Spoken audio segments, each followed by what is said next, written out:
your imaginary passports and your bags because it's time to become world-trodden explorers right where you are. Hello. My name is Asher and I'm your host along with my mom, Kristen. Today, we're going to Beijing to meet our friend Miss Dan, the author of My City Adventure series, which takes young readers on fun journeys through different cities of China. Together, we'll explore the Forbidden City with her and maybe even get a taste of some delicious dishes that Beijing is famous for. But before we get started on our episode, we want to say a big thank you to Lizzie for your 5-star rating. They said Lizzie is 4 years old and Culture Kids quickly became one of her favorite podcasts. Her favorites are whenever you talk about chocolate. And we also want to say a big thank you to Devin and Zara from Elmhurst, Illinois for your 5-star rating. They said, thank you for sharing your fun podcast with us. We loved the chocolate episode when we learned about the cacao tree. Thank you, Lizzie, and thank you, Devin and Zara. I can tell we're going to be friends because I love chocolate too. Woohoo! Grown-ups, if you haven't done so already, please take just a moment to leave us a 5-star rating on Apple Podcasts. This helps Culture Kids reach more families around the world and grow our show. Thank you so much for helping us build a world where every child has a seat at the table. Okay, Culture Kids, I believe this is our very first time visiting Beijing on our magical train. Before we hop on board, let's find out where Beijing is and why it's known as one of China's most historic and fascinating cities, filled with stories, traditions, and treasures that have shaped the country for thousands of years. Beijing is in northern China, and it's the capital city of the country. That's right, and remember that China is a huge country that is incredibly diverse. There are mountains, deserts, beaches, and even tropical forests. Each region of China feels a little bit different, almost like visiting a new country every time you travel to another city. And people in different parts of China even speak different languages. Yep, the main language people speak in Beijing is Mandarin Chinese, which is also the country's official language. But across China, you'll hear many other languages and dialects, like Cantonese, Shanghainese, Hokkien, and so many more. I think that's what makes China so cool. It's like a whole world of its own. Exactly. There's never just one type of Chinese culture. I hear a culture train! Okay, everyone, grab your imaginary passports and get ready because our next adventure is about to begin. Get ready for a city that has stood at the heart of China for centuries, a place where emperors once ruled, where palaces stretch as far as the eye can see. Imagine grand temples, hidden gardens, delicious street food, and stories whispered through every old stone and lantern. Buckle up now because we're going to... All aboard! Beijing, China!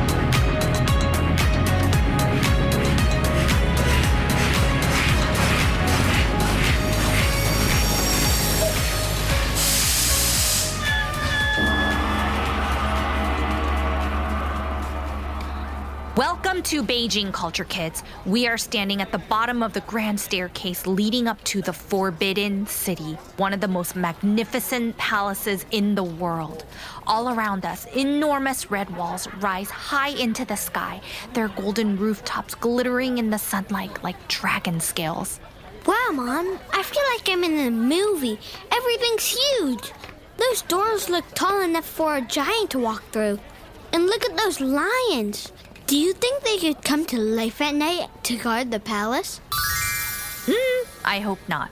Okay, there's a lot of people here visiting the palace, so stay close, Culture Kids. Oh, I see Miss Dan over there. Let's go. Hi, Miss Dan. Hi, Christine. Hi, Aisha. Wow, Culture Kids. Welcome to Beijing. Thank you so much for meeting us again. I love it here already. Yeah, we're in Beijing. We're in front of the Forbidden City. Do you guys want to go inside and look around? Yeah! From where we're standing, it looks like there are 3 grand staircases, side by side. One in the middle with a beautifully carved ramp for the emperor's carriage, and 2 on each side for everyone else. The white marble steps seem to stretch upward forever, leading straight to the towering red gates of the Forbidden City. Let's go up! So, Miss Dan, we visited Hong Kong with you last time, and our culture kids learned that you're a children's book author who wrote a super fun and adventurous series called My City Adventures. Sort of a travel guide for kids where families can explore the major sites and traditions of different cities in China. What inspired you to focus on Beijing as one of the books in your series? Oh, is it because you were born here? Actually, I was born in Jiangxi province. But later, when I was a freshman in college, my mom moved to Beijing. Since then, I have spent nearly every summer and winter break visiting her and exploring the city's rich culture. And now we're all here with our culture kids.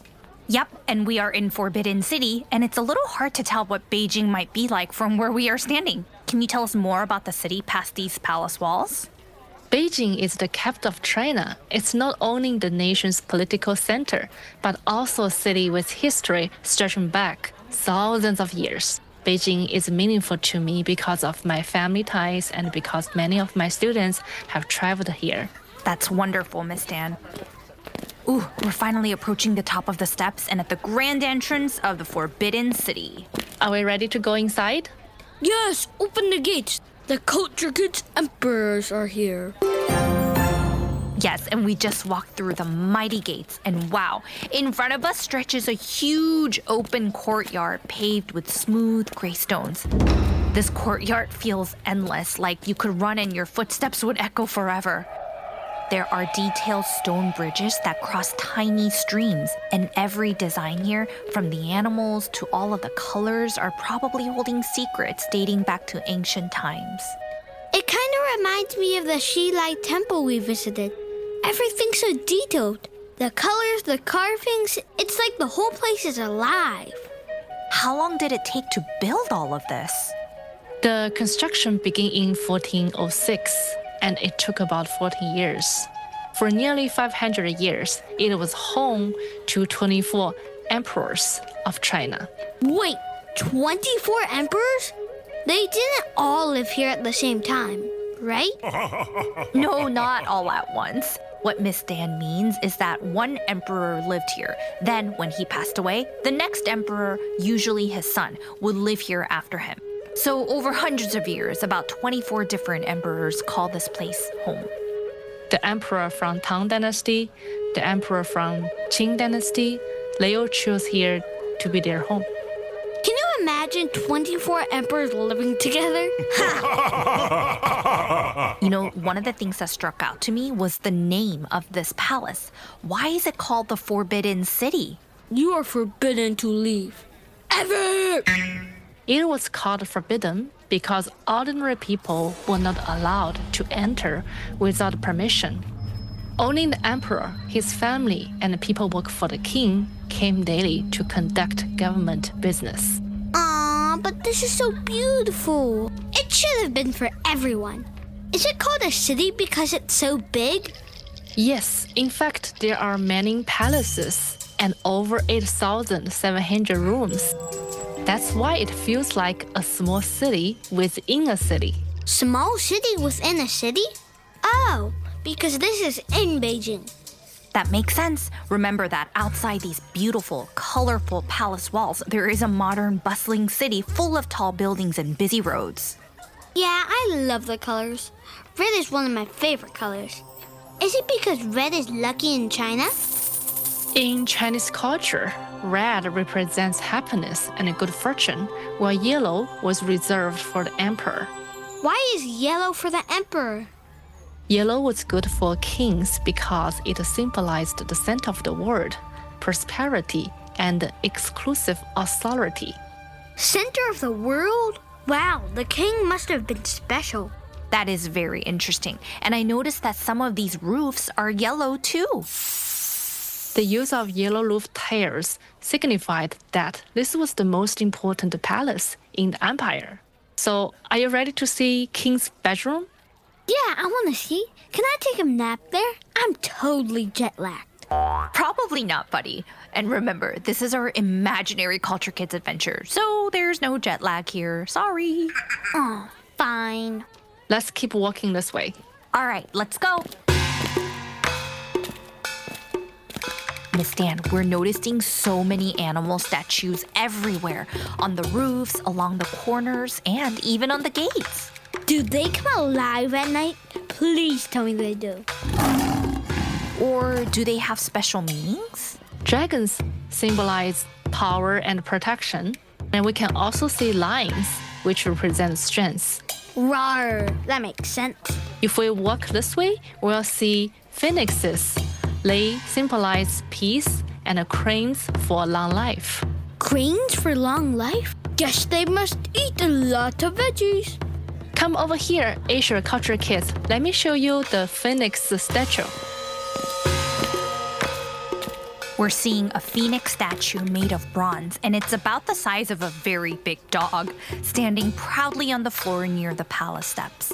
The long tail feathers are curling behind it like waves, and its beak is pointing upward as if it's ready to sing to the sky. Even though it's made out of metal, it feels full of life, strong, graceful, and watching over everyone who passes by. I bet if they could talk, they'd say, "Excuse me, ordinary people, but don't touch the feathers. They're bronze." And the crane statue right next to it looks smoother and simpler than the phoenix. While the phoenix is covered in intricate feather details and dramatic shapes to show power and energy, the crane's design is more slender, polished, and graceful. It reflects peace, not grandeur. Yeah, the crane is giving more peaceful and elegant vibes. I want this one in my room, Mom. I don't think they're for sale. Sorry, Asher. All right, let's keep walking to the emperor's bedroom.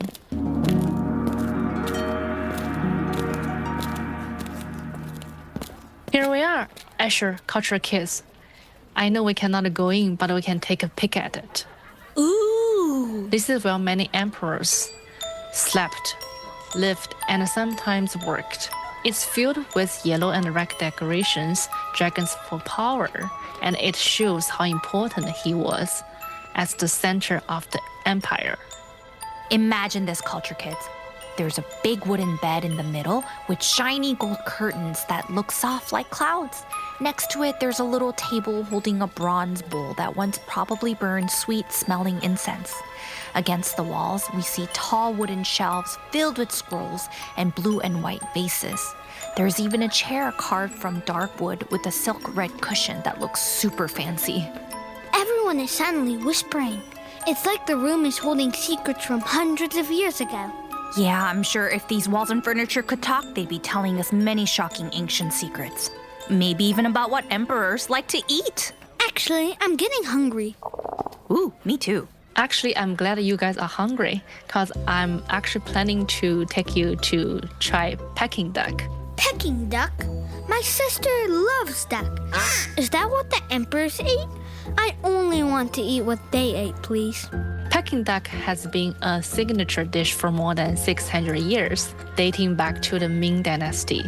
Emperors and nobles loved it, and today it's still one of Beijing's most well-known foods. Yes, culture kids are here to eat like kings.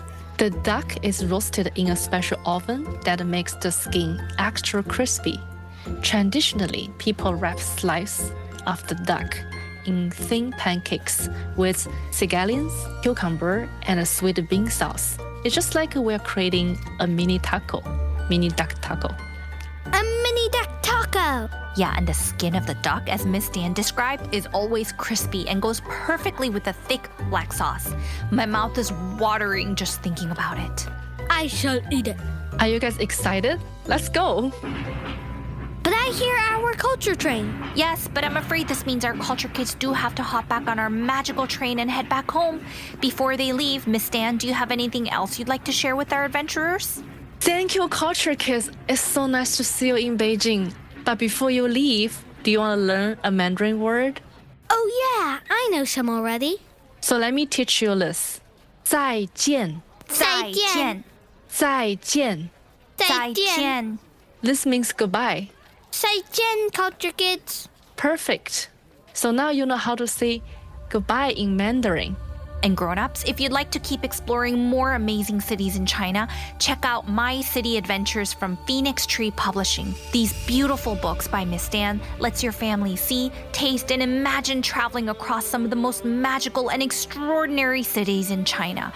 Perfect for our curious little adventurers. You'll find the links under our show notes. 再见, Culture Kids. And to our Culture Kids families, isn't it amazing how China is full of so many different cities, languages, and traditions? From snowy mountains in the north to warm beaches in the south, and from bustling cities like Beijing to Shanghai, every region has its own foods, stories, and ways of life. It would take our culture train decades to visit them all. So remember, every country and city has endless stories waiting for us to discover. And when we explore them, we find the world is richer and more colorful than we ever imagined. And lastly, as always, you and your family are valued, welcomed, and celebrated exactly as you are because every child belongs here at Culture Kids. See you next week. 再见!